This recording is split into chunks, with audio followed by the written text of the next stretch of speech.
adapted from The Accidental Terrorist. It's called Gluttons for Punishment. In 1987, I was a 19-year-old LDS missionary posted for my 2-year assignment to Calgary, Alberta. Mormons call this serving a mission, a term that made sense to me because to me it felt like serving a prison sentence. For 2 years, it was my solemn duty to spend 70 hours a week knocking on doors and otherwise proselytizing for converts. No books besides the scriptures were allowed. No newspapers, no magazines, no television, no movies, no dating, no fun. The mission rules were relaxed just a little 1 day a week, from 9:30 a.m. until 6 p.m. This magical time was known as Preparation Day, or P-Day.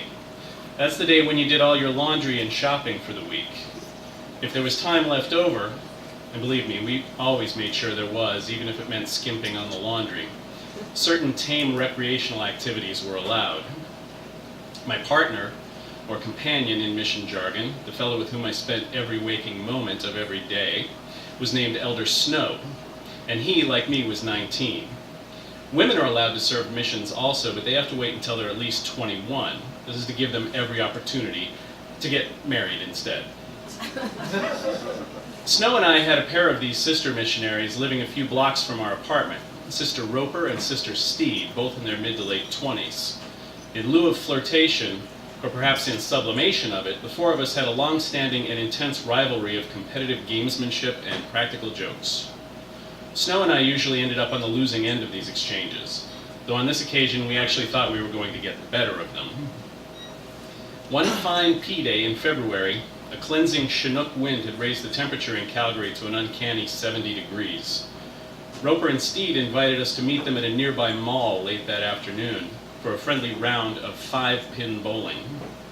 Neither Snow nor I had ever tried our hands at that most Canadian of games, nor had we even seen it played, but we were always willing to try something new. When the two of us arrived at the bowling center in the mall that afternoon, we shook our heads in disbelief at the spectacle before us, stunned and disdainful. "Do you win a stuffed bear for knocking down all the pins?" I asked Snow. "I'd feel ripped off otherwise," he said. "Frap." That's Mormon missionary swearing, by the way. We spotted the sisters near the shoe rental counter. "What in Shaz do you call this?" said Snow by way of greeting. "We call it y'all are gonna get your butts kicked," said Roper, smiling a hard smile. I shook my head. "There's nothing to this. We're gonna wipe up the floor with you two." "You've never played this before, right?" asked Steed. Her sweet smile was contradicted by the 2 fists planted on her hips. "Well, it's a lot harder than it looks. It takes a lot of practice, a lot of finesse, and we're loaded with both." Snow rolled his eyes, flashing the sisters his practiced, barely there sneer. "Listen, weed, you can flush your frap and finesse. What do you think, Shunn? Can we take these two?" I squinted down the nearest alley like a veteran sharpshooter. "Piece of cake," I said. "No way," said Roper. "We'll eat y'all for breakfast." Snow raised his eyebrows. "Gluttons for punishment, eh? Care to back that up with a little wager?" Roper's eyes narrowed. "What did you have in mind?" "Oh, say, highest team score gets dinner on the losers." With that, we all shook hands. The game was every bit as ridiculous as it looked, and we took command from the opening frame. By the end of the first game, Steed was shaking her head in confusion, while Roper gritted her teeth and demanded a second match. Not to put too fine a point on it, we cleaned house. We demolished those sisters. We rolled them up and smoked them. We put them in the ground and danced on the grave. We kicked butt. The sisters hollered uncle after 3 games. Roper mustered enough cool to shake our hands with passable graciousness, while Steed just stared down the alley like what had happened there was some great mystery that required unraveling.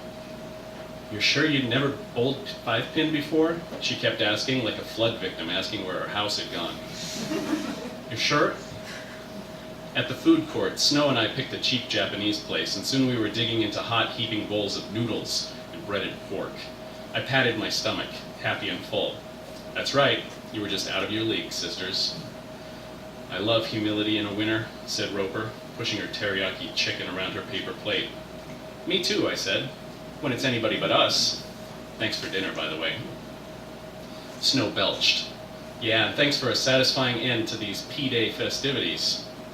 He looked at his watch. And now I think we'll just be, Shaz. Oh, holy shazzing Shaz. At that, the sisters perked up, like hounds scenting blood on the wind. What is it? Asked Roper. Snow had turned white, and now he smacked himself on the forehead. Why didn't you remind me, Shunn? It's 6 o'clock. We got a frappin' DA with the Kent family at 6:30. Oh, flip, I said. A DA, in case you were wondering, is a dinner appointment. You see, LDS families love to have the local missionaries over for dinner. And as every good Mormon knows, missionaries don't eat well enough left to their own devices. The appetite of young elders for a hot, home-cooked meal, in fact, is legendary. And because missionaries are best able to do their jobs when the local church members like them and are willing to introduce their non-Mormon friends to them, missionaries are taught to eat what is put in front of them. This is why Sister Roper then pointed at us, delight slowly dawning on her face. You two just pigged out on noodles and pork and now you have to go eat dinner again? Steed laughed and shook her head. Oh, elders, that's too good. I wish I'd thought of that one. Hastily, Snow and I said our goodbyes and rushed out to the car. Brother Kent was probably the wealthiest man in our congregation, not someone who doled out dinner invitations lightly, and not someone who'd be likely to give us a second chance if we blew him off. We had to be there on time or see our goodwill dry up among the congregation's elite. Snow drove us recklessly back to the apartment where we peeled off our P-Day clothes and threw on our suits and ties without showering. We made it to the Kent's front door only 5 minutes late, and even so, Brother Kent was frowning as he let us in. Welcome, elders, he said, a white-haired man as tall and stately and grave as the oaks shading his house. His voice was like finely cultured gravel. Sister Kent has dinner waiting. There were 5 of us at the table in all. The Kent's youngest son, Larry, who had just himself returned from a mission to Sweden, set the pace. The way he attacked his dinner, he must have starved himself for weeks in anticipation of this very meal. Nothing would satisfy Sister Kent but that we, hungry elders, keep up. If ever we took a helping smaller than her son's Himalayan portions, she chided us gently for being shy. There's plenty here, elders, and plenty more where that came from. When it's gone, she said, eat up. Green salad, fruit salad, jello salad, soup, mashed potatoes, corn on the cob, vegetable casserole, and beef stroganoff proceeded one after another, more than once, in a parade so rich and aromatic it skirted the vomit-inducing. As we gorged ourselves, Brother Kent quizzed us mercilessly on the details of our lives, both back home and in the mission field. Snow and I gave each other grim, pop-eyed glances each time a new course emerged from the kitchen. As we shoveled the increasingly tasteless food down our gullets, our aching bellies swelled and swelled and swelled. Same as mosquitoes when they can't pull free from the vein. I did my best to eat every dish placed in front of me like a good elder should, but I just couldn't make it through my second slice of strawberry cake. I don't know what happened.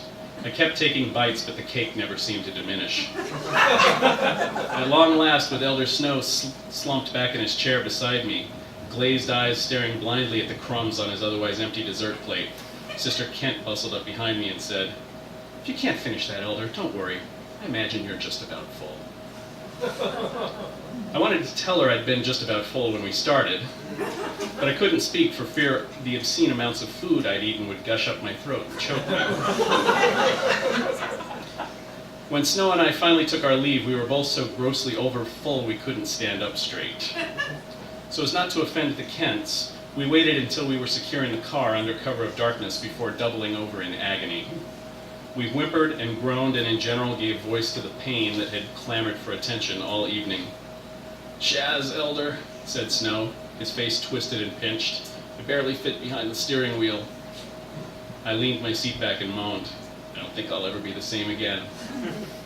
"The sisters are gonna love this when we tell them," said Snow, putting the car in gear. "They're gonna eat this up." "Gluttons for punishment," I said. Flip.